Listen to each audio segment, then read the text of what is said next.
Okay, all right. So guys, basically we have hemodialysis. तो यहाँ से आपका पॉइंट आप देख सकते हो. This is the fistula. Blood जो है वो आर्टरी से आता है, फ्रॉम आर्टरी से ब्लड एंटर करेगा और फिर यहाँ से वो घूमता हुआ आपके डायलाइजर में जाएगा और फिर यहाँ से वो वापस वेन के थ्रू एंटर करेगा. और हार्ट और किडनी जब काम नहीं करते हैं तो कुछ कोई तो चाहिए जो फंक्शन करे, वेस्ट और डर्टी ब्लड को रिमूव करे ब्लड में से. और डायलाइजर एक क्लीन बैलेंस क्रिएट करता है, ब्लड बैक टू पेशेंट, और फिर वो जो ब्लड है वो पेशेंट को वापस चला जाता है. 3 सेशंस होते हैं, 3 से 5 घंटे का हर एक सेशन आपको देखने को मिलेगा. Feel the thrill and hear the bruit. तो थ्रिल का महसूस करना है, जैसे कि रिवर और ओशन आपस में जुड़ रहे, एक जगह पे वो दोनों मिल रहे हैं. तो वैसी जो आवाज आपको फील होगी, that is the thrill. And burette is the sound जो प्रोड्यूस होगी उस पर्टिकुलर थ्रिल पे जब आप हेयर करेंगे स्टेथोस्कोप के साथ. तो उसके इस पॉइंट के नीचे कभी भी कैनुला या कभी भी पंचर नहीं किया जाता, क्योंकि फ्लो रेट बहुत ही ज्यादा कम होता है. पेशेंट को एजुकेट करना है अबाउट द पेल, कि भाई अगर आपका लिम्ब का कलर पेल हो जाता है या फिर टिंगलिंग सेंसेशन आपको देखने को मिलती है या पल्स लेस आप फील कर रहे हैं, पेन है, कैपिलरी फिल बहुत ही ज्यादा है, it should be like may be it is less than 2 seconds, क्योंकि 2 से ऊपर और 3 के 2 से नीचे होनी चाहिए. Ideally it should be like 2 to 3 second less than. But अगर आपको ऐसा लग रहा है कि वो मोर देन 3 सेकेंड है, it is more than 10 second, then that is a problem. Pain, ये आपके जो है वो न्यूरोवेस्कुलर के पैरामीटर्स हैं, न्यूरोवेस्कुलर असेसमेंट. सो पेल हो गया, पैरास्थीसिया हो गया, पॉलिकोथर्मिया हो गया आपका. तो न्यूरोवेस्कुलर को लर्न करने का एक सिंपल सा ट्रिक बताती हूँ. 3 parameters, circulation, movement and last is your sensation. Circulation में आप पल्स चेक करेंगे, टेम्परेचर चेक करेंगे, मूवमेंट में आप पेशेंट की मूवमेंट एक्सेस करेंगे और सेंसेशन में टिंगलिंग, नमनेस सेंसेशन पेशेंट की चेक करेंगे. अगर किसी का मूवमेंट में प्रॉब्लम है तो median nerve, your brachial nerve and radial nerve, इन दोनों में प्रॉब्लम हो सकती है. और अगर किसी को सेंसेशन में प्रॉब्लम है तब भी आपकी median nerve, ulnar and your radial, तो ये तीनों नर्व्स में प्रॉब्लम देखने को मिल सकता है. नाउ 6 महीने लगते हैं उस फिस्टुला को बिल्कुल परफेक्ट होने में. 6 मंथ्स लगेंगे इस बनाए हुए फिस्टुला को प्रॉपर तरीके से फंक्शन करने में. प्रोसीजर में क्या करना है? सो गाइस, जब भी डायलिसिस का प्रोसीजर स्टार्ट होता है उसे हम 3 स्टेजेस में डिवाइड कर देते हैं. पहली वो स्टेज है जिसमें पेशेंट जो है वो अभी तक प्रोसीजर स्टार्ट उसका नहीं हुआ है, that is the pre procedure, right. तो क्या करना है आप लोगों को? न्यूरोवेस्कुलर असेसमेंट तो आनी चाहिए. करनी कैसे होती है आपको पता होना चाहिए. So we will like check the ID of the patient. We will also talk to him. We will explain him that I'm going to ask you few questions. I'm going to make it quickly. I might expose you. I might examine you, but don't worry. The door is already closed. I'm just maintaining the privacy, so don't worry about that. And then after consent वगैरह लेने के बाद you will ask the patient, can you please locate your pain, because neurovascular में मरीज को दर्द होता है तभी हम न्यूरोवेस्कुलर करते हैं. So patient will be like, हाँ मुझे बाजू में दर्द हो रहा है, I'm so sorry for that, and then look for it, assess the limb. और असेसमेंट 3 तरीके से की जाती है. एक होती है सर्कुलेशन, एक होता है सेंसेशन और एक होता है मूवमेंट. जब हम बात करते हैं सर्कुलेशन की तो आप पेशेंट की कैपिलरी फिल को चेक करते हो, it should be less than 3 seconds. And फिर आप टेम्परेचर चेक करते हैं और उसके बाद आप पल्सेस चेक करते हैं. रेडियल पल्स आप चेक करेंगे पेशेंट का. सर्कुलेशन को असेस करने के बाद you will go for movement. और मूवमेंट में क्या होता है, आप पेशेंट को बोलेंगे कि can you please do like this, क्या आप अपना थंब को लिटिल पिंकी के साथ टच कर सकते हैं, ये मीडियन नर्व काम कर रही है. Can you please fan your fingers for me, तो इसका मतलब है कि उसकी जो अल्नर नर्व है वो काम कर रही है. और थंब को दूर कर कर रखना है, थंब को अबडक्ट करना है, then it means that patient radial nerve is functioning well.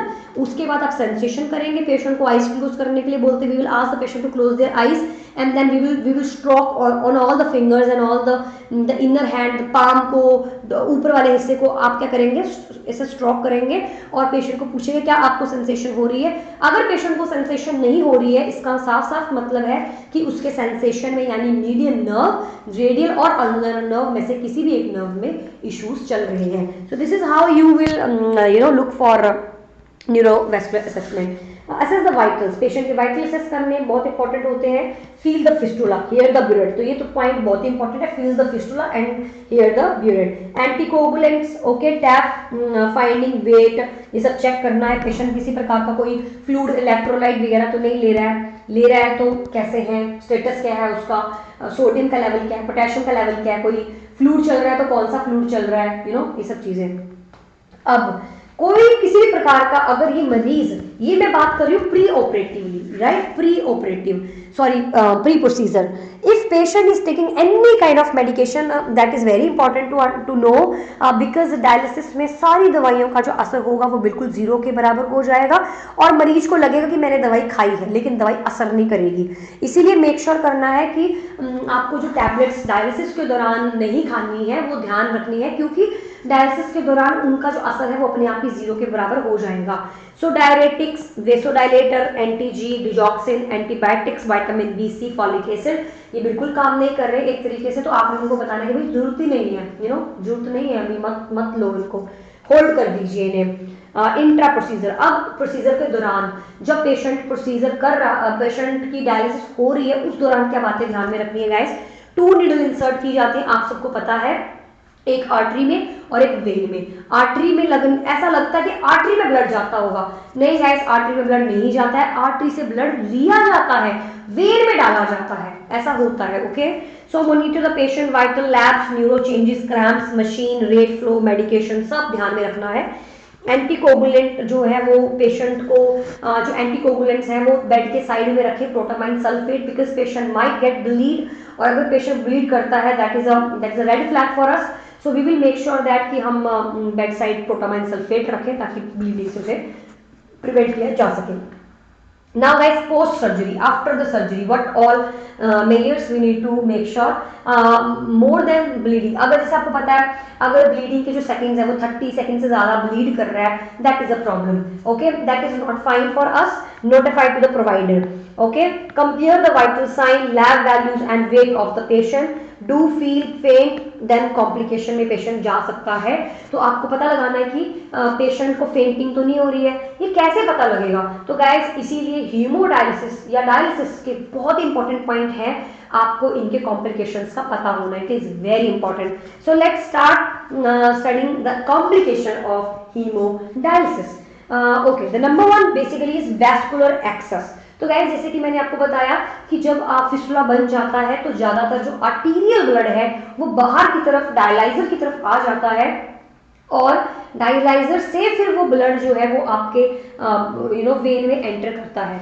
तो गाइस यहाँ पर क्या है कि अब नीचे तो एक्सेस रहा नहीं, नीचे उतनी ब्लड सप्लाई नहीं है, इसीलिए वैस्कुलर जो है वो एक्सेस जो है वो आपको काफी मुश्किल हो जाएगा।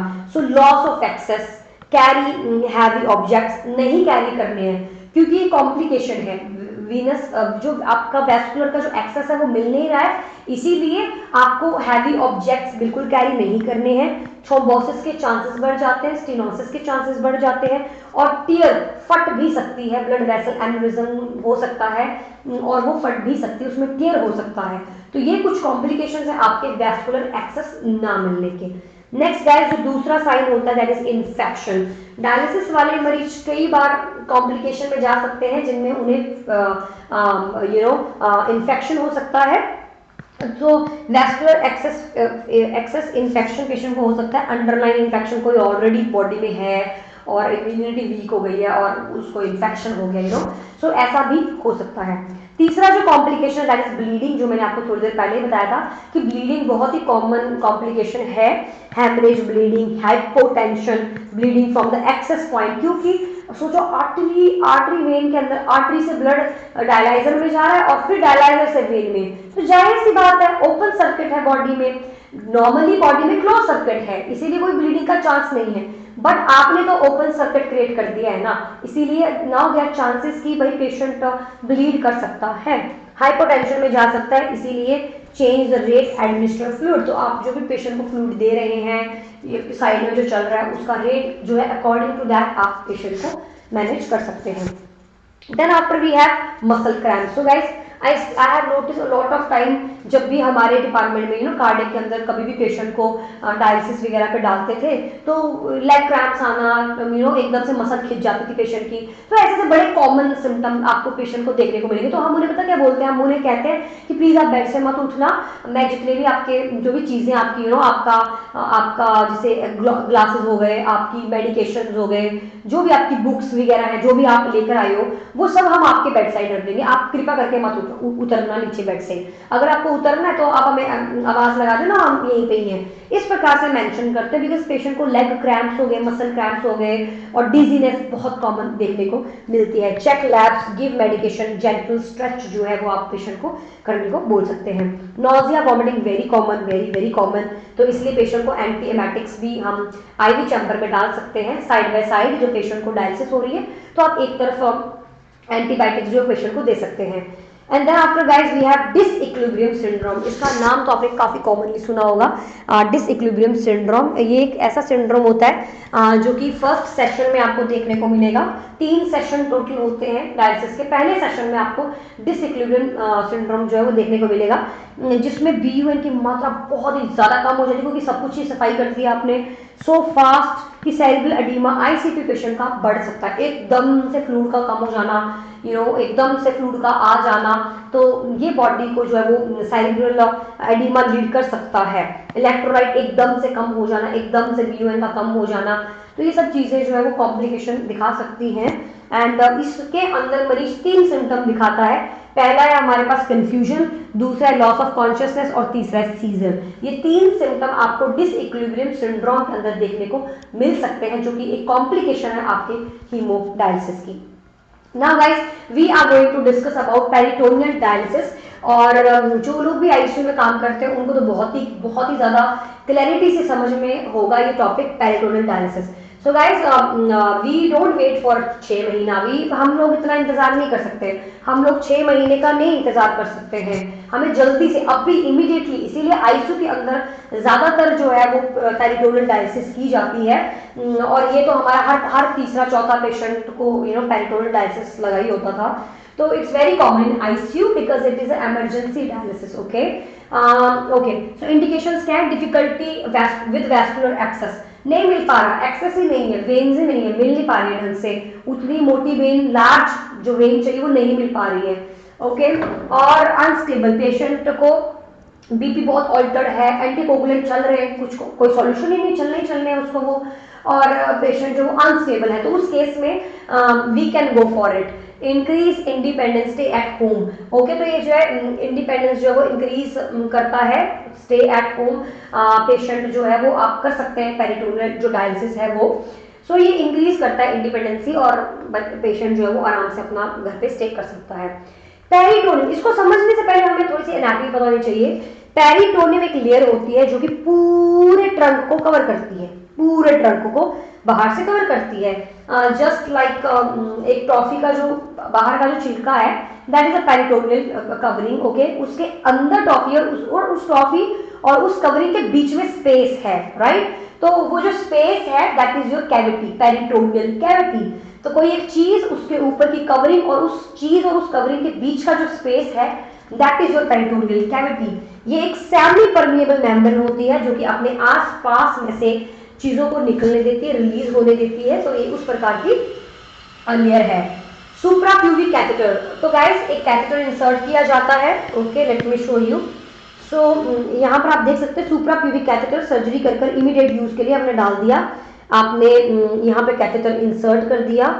कैथेटर इंसर्ट करने के बाद डायलाइजर फ्लूइड को आपने डाला, इसके अंदर गया और फिर आपने नीचे खोल दिया। सो गाइस यहाँ पे 3 वे लगा होता है, 3 वे लगा होता है। आपने 3 वे को खोला, ऊपर से सारा का सारा फ्लूइड उस पेरिटोनियल कैविटी में आ गया एंड विद इन 5 और 10 मिनट, 15 मिनट, 30 मिनट जो भी डॉक्टर ऑर्डर है उसके हिसाब से 30 मिनट तक हमने वहां इन सीटू किया और फिर वो 3 वे को खोला और वो सारा ग्रेविटी के थ्रू नीचे आने को आपने ओपन कर दिया। ड्रेन बैग में ही सारा का सारा आ जाता है। तो ग्रेविटी के थ्रू जो है वो ये एंटर करता है और नीचे बैग में आ जाएगा। प्री प्रोसीजर क्या किया जाए, वेट चेक करो, लैब चेक करो, sugar, derive weight, consent, exercise, ये सब करना है।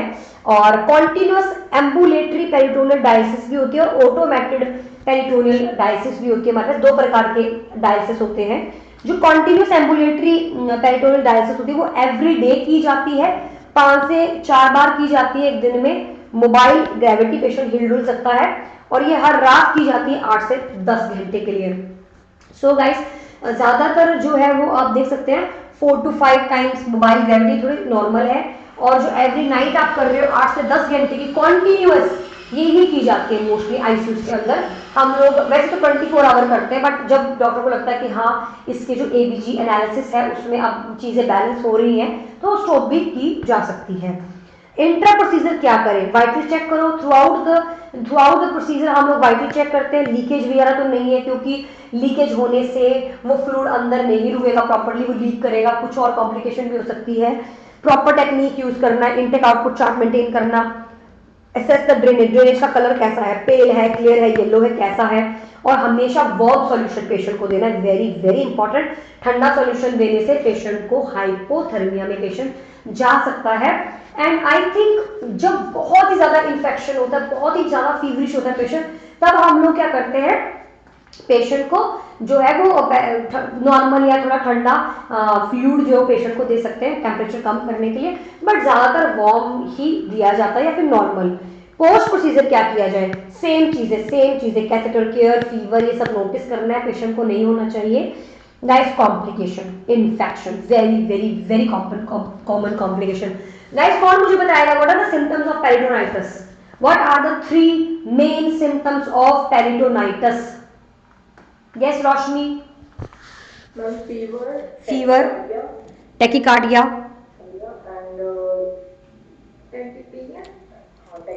टैकीपेनिक, okay, and hypotension, and abdominal tenderness और bloating. Good, perfect. So redness of the catheter guys, वो जो आपका कैथेटर का जो साइड है वो बिल्कुल रेड हो जाएगा, फीवरिश पेशेंट फील करेगा, peritonitis cloudy, dark, red and drainage.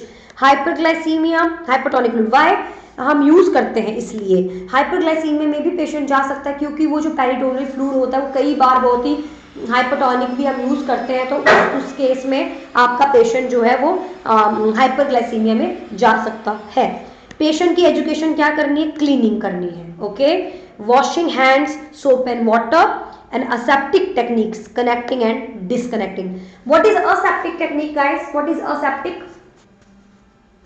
Ma'am, aseptic means there won't be any microorganisms, like free from infection. Exactly, free from infection means gloves. So you will be using gloves or you will be doing hand hygiene again and again.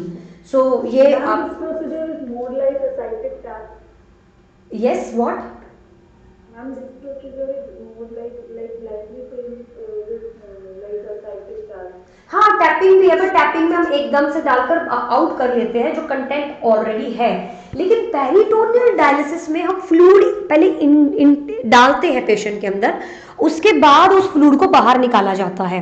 मतलब क्या है बोलने का, late me show you, मैं आपको दिखाती हूँ एक बार, आपको थोड़ा आइडिया लग जाएगा। सो होता क्या है, ये पेशेंट का एब्डोमेन है, ठीक है, और यहाँ पेशेंट के एब्डोमेन में वो बिल्कुल सुपाइन पोजीशन में लेटा है, और नॉट सेट में क्वेश्चन भी आता है कि ड्रेन आना बंद हो गया, अब क्या करें, चेंज द पोजीशन, क्योंकि फ्लूइड यहाँ या यहाँ कहीं पे भी रुका हुआ हो सकता है। सो यहाँ पर आपने कैथेटर डाला, ओके, और अब वो कैथेटर 3 वे से ऊपर के फ्लूइड से कनेक्ट है और नीचे के बैक से कनेक्ट है। आपने 1000 ml का फ्लूइड 500 ml या 100 ml पर आवरली आप डाल रहे हो, किसमें, एब्डोमिनल कैविटी में।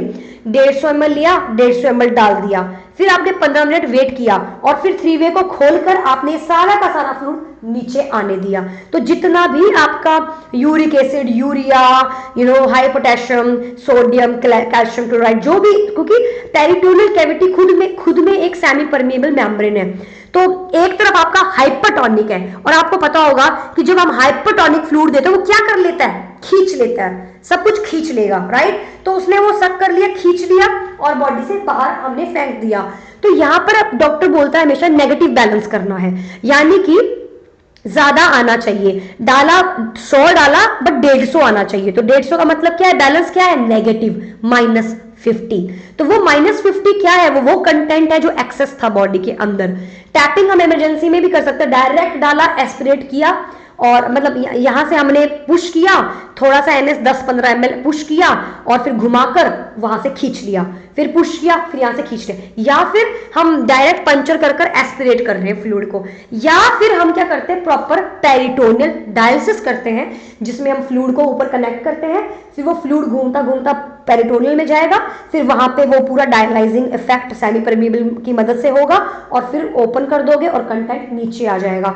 प्रॉब्लम इसमें क्या होता है, कई बार फ्लूइड वही रुका रहता है, और ये क्वेश्चन भी आता है नॉट सेट में, तो बहुत कॉमनली पूछते हैं कि फ्लूइड पेशेंट का इनटेक आउटपुट जो है वो नहीं, ड्रेन नहीं आ पा रहा बाहर, what you will do, you will change the position of the patient, आप उसको राइट साइड या लेफ्ट साइड करेंगे, और जो बचा कुचा जो ड्रेन यहाँ फंसा था वो भी बॉडी से बाहर आ जाएगा। तो इस प्रकार से हम लोग पेरिटोनियल डायलिसिस और हीमोडायलिसिस को जो है वो मैनेज करते हैं।